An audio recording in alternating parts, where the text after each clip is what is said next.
So now it's time to demonstrate several of the drawing commands that you will be using in Lab 2. So Lab 2 is going to be simpler than the demo that I just showed you because we're not working with separate objects yet.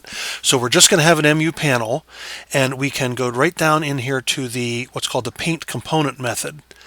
Okay, and in this place we can simply start typing in drawing methods that we can activate because we have this graphics object G here. So all of these methods are going to start G dot followed by the name of the method. Okay, so the first thing to do is pick a drawing color that we want to use, and so I'm going to say G dot set color. Okay, and I'll specify a color, so color dot blue. Let's just say for the time being. Okay, and then I'm going to say G dot draw rect. Okay, now as you're typing in these commands, it'll give you some hints as to what you can type. Okay, so with draw rect, we're specifying 4 integers, and the first 2 are going to be the coordinates, the horizontal and vertical position of the upper left corner of the rectangle. And this is relative to the upper left corner of the window, which is position 0, 0. So that's why we call the X, we call it over, and the Y we call it down, because it's how far over, how far down it is from the upper left corner. And then the width and the height are also integers. So let's say that I want to start at position 50, comma, I don't know why I did that width thing, 50, comma, 100, and let's say 300, comma, 200. Okay, so I'm going to draw a rectangle. The upper left corner is at 50, 100. And then it's 300 wide and 200 high. If I run the program, okay, you see I have that outline of a rectangle. So draw rect gives me the outline of a rectangle. Okay, now another command that we can use is g.drawOval.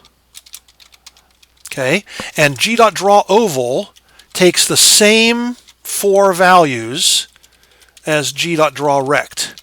Okay, so it's the upper left corner, and it's the width and height.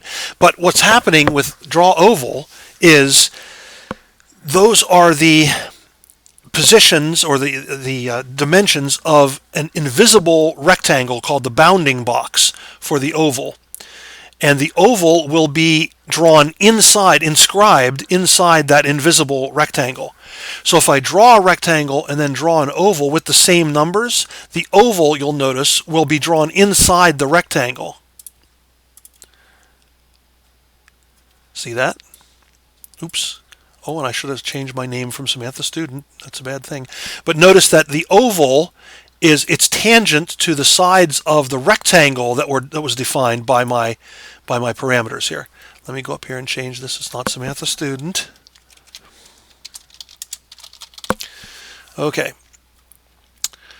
Alrighty. Now, what I can do is let's change the drawing color to color.red. Let's say, and then there are filled versions of both draw rect and draw oval. So I can say g.fill rect. Okay, and it's the same kind of thing, the upper left corner. So let's say I'm going to say 50, comma 300, and this one I'll make I don't know, 100 wide and 150 high. Okay, so that'll be my red. Actually, well, yeah. So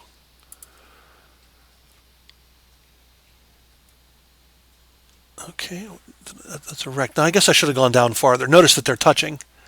Okay, well, why are they touching? Because this one was 100 down from the top and it was 200 high, so that's a total of 300, and I made the top of my red rectangle 300, so they're touching. So if I don't want them to be touching, I should move this guy down a little bit more, so maybe 350. Okay, there's my fill rect. Let's make it a fill oval and see what happens with fill oval.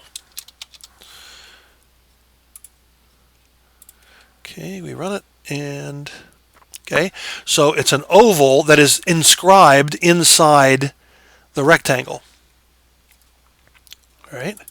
If I would then g.fill oval, or rect, I should say, with the same numbers.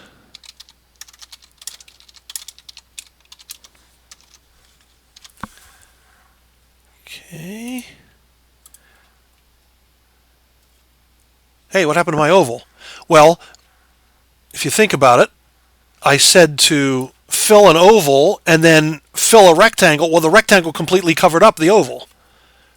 Okay, so maybe I should have changed the color here.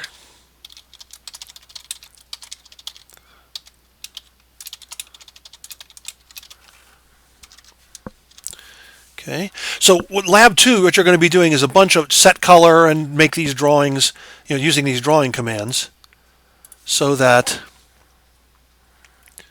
oh, no, where'd the red stuff go? Well, once again, the yellow rectangle is completely covering up the red oval. And that's something else to say, is if you draw shapes, two shapes in the same position, the most recently drawn one is what will be on top. So it'll obscure what was drawn previously. So if I wanted to have a red oval inside a yellow rectangle, I need to draw the yellow rectangle first and then draw the red rectangle on top of that. So I would need to go over here and I could cut and then paste. Or you can use the keyboard shortcuts. So if I fill, did I do that right? Yeah, I did. I'm going to fill the yellow rectangle first, then I'm going to fill the red oval on top of it, and the corners of the yellow rectangle should be sticking out. See that? See how the yellow is sticking out there? So I drew the yellow rectangle, I did the red oval on top of it. Okay. So if I wanted to make like a smiley face, what I could do would be to say, I could do something like this. G.setColor color.yellow and then G.fill oval. Now there is no fill circle. If you wanted to make it a circle, that would be an oval that's as wide as it is high. Okay, so if I say, I don't know, 400, 200, and let's make it 300 by 300. Okay, and then I'm going to say G.setColor color.black. And this, I'm going to draw an oval the same size here. Draw oval. Okay, so what will that do? Okay, that gives me a yellow circle with a black outline around it. Now, if I want the eyes and the like the mouth to be black also, I don't have to always set color draw, set color draw. The color that is set is going to remain in force until I would change it.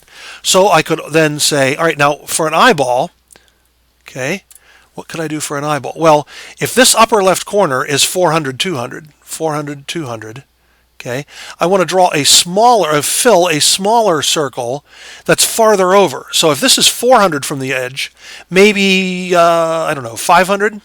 No, let's try 450.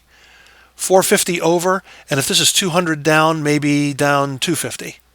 Okay, so let's say G.fill oval, 450, 250, and then I want it to be smaller, so maybe, 50 by 50 for an eyeball.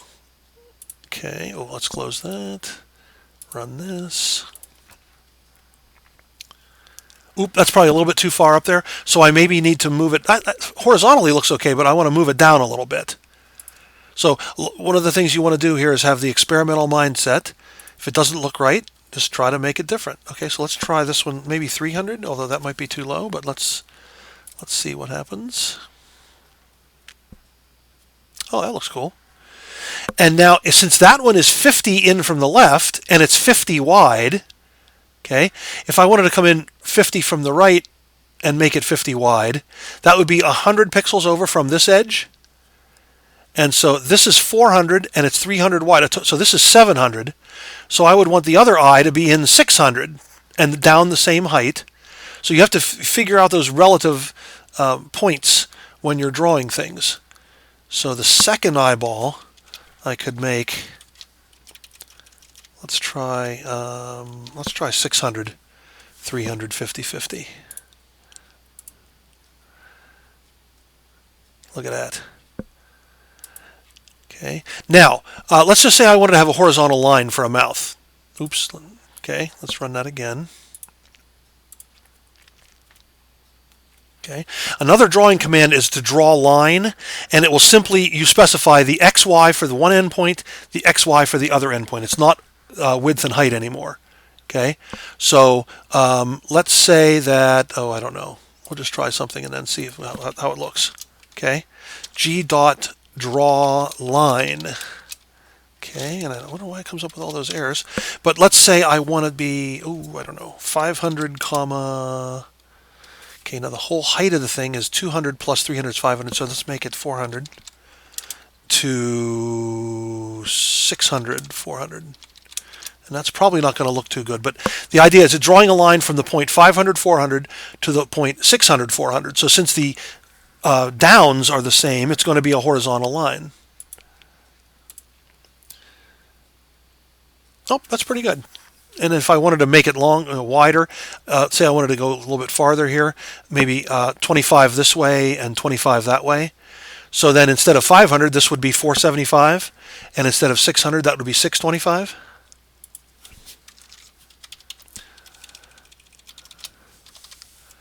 Okay, so you can play around with all this and get it the way you like it.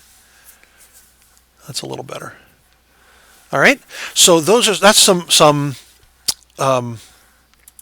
real quick illustration of how to use these drawing commands. And in the lab directions, we have this very helpful thing here, which shows the effect of setting color and drawing rectangle. You can also draw a string, which is actually how you get text on the screen in a particular location. So this each of these shapes was set up by this code. Okay, so that's the graphics tutorial will be linked to the lab when you work on Lab 2. All right, so good luck.